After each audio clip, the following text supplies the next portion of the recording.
बघा मुलींनो, या ठिकाणी बेटा आपल्याला लिव्हिंग थिंग्स आणि नॉन लिव्हिंग थिंग्स शिकायचं आहे।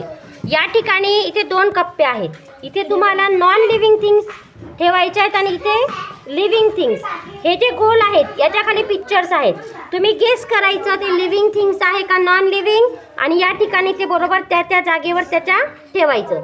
आता तुमचे 2 गट पाडले। एका गटातल्या एका मुलीने आधी उचलायचं। चल, तुमच्या गटातलं चल उचल बेटा, आणि आम्हाला पिक्चरचं नाव सांग। पिक्चर दाखव। सॉक्स। काय आहे सॉक्स? मग non living thing. Non living. Okay, ठेव।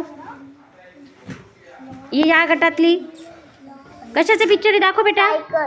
बायसिकल। काय आहे ती? Non living thing. ठीक आहे, तुला सर्दी हा। चल, इकडच्या गटातलं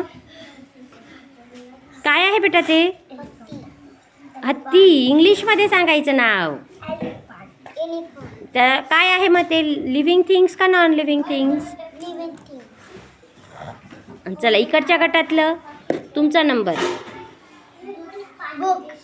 बुक्स काय आहेत मग? लिव्हिंग आहेत का नॉन लिव्हिंग? Very good. चला, दाखव आम्हाला। बॉय काय आहे? बॉय लिव्हिंग आहे का नॉन लिव्हिंग? बरोबर। हां, चल युक्ती। वॉच काय आहे बेटा? लिव्हिंग आहे का नॉन लिव्हिंग? Very good. चल, ठेव। अगदी बरोबर। तुम्हाला आता समजलं लिव्हिंग थिंग्स आणि नॉन लिव्हिंग्स। दोघी गटातल्या मुलींनी बरोबर ओळखलंय। दोघी गट जिंकलेले आहेत। आता तुम्ही सगळ्यांनी काय करायचं आहे? अशाच वस्तूंची यादी करून मला दाखवायची आहे।